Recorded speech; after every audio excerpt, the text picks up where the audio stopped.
Why is that so important to you? Well, because I think, I'll give you the best example. When I was in Wyoming, there were two kids watching us talk about this balanced budget.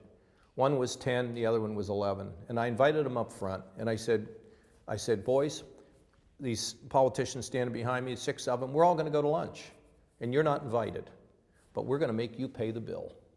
And the kid says, that's not fair.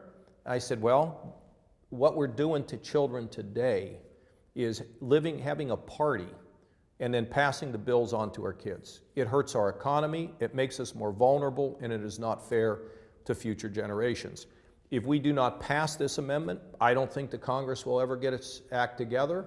And I noticed in Obama's budget, it's a $6 trillion more increase over the next 10 years. This doesn't go on forever. At some point, you got to pay the piper. So I believe that getting a balanced budget requirement on the Congress will change the very culture. And presidents come and presidents go, but the debt keeps going up. So it's clear we need a change. Having been a congressman, having been a legislator, and having been a governor, I can tell you that without it, Congress will never get its act together on a regular basis. Now, when you came into office, you had the $8 billion hole that you had to fill, and you filled it in part by cutting the money that goes to local government. Is there a concern that Congress would then do that to you in the state level to meet their needs? Well, I mean, look, first of all, 96, 97% of all local governments are running surpluses bigger than the surplus I have in the state. And the decisions that I made got voted on November 4th, and I happened to win 86 out of 88 counties. And I'm grateful for the fact that the people did that. All government has to tighten its belt. All government has to become more innovative. And the fact is that if Congress will not get to the point of where they're able to manage things, where are we going?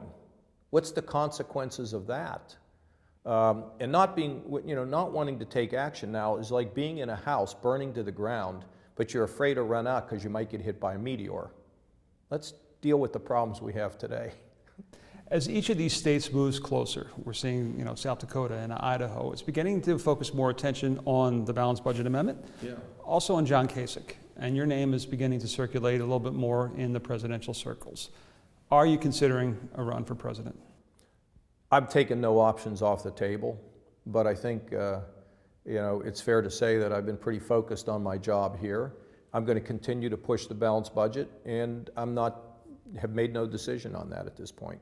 Is there a time frame that you would be looking at to make a decision? I don't know. I can't really.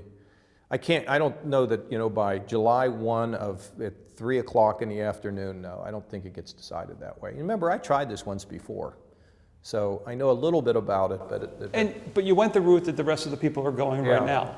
And it seems to be a different kind of route. Well, I'm not doing the balanced budget push so I can run for president. I've been for balanced budget since I was 26, 27 years old. But look, I think it's fantastic the country's beginning to think a little bit about this balanced budget stuff. I mean, maybe not as much as I would hope. Somebody called me from Washington and said, well, look, the deficit's going down, so there's not much need for this. I said, yeah, we're only 18 trillion in the hole. With a new budget proposal that puts us to almost $25 trillion in the hole, there's a disconnect between that town down there in Washington and the rest of America. You don't sit back and see July 21st, 2016, Republican nominee accepting the nomination in Cleveland, in a state where the nominee balanced an $8 billion hole, in a city that he helped. That's why I haven't taken options off the table. I mean, I'm not saying that it's impossible, but again, I don't really have any more to say than that. I wish I could tell you more, but I won't.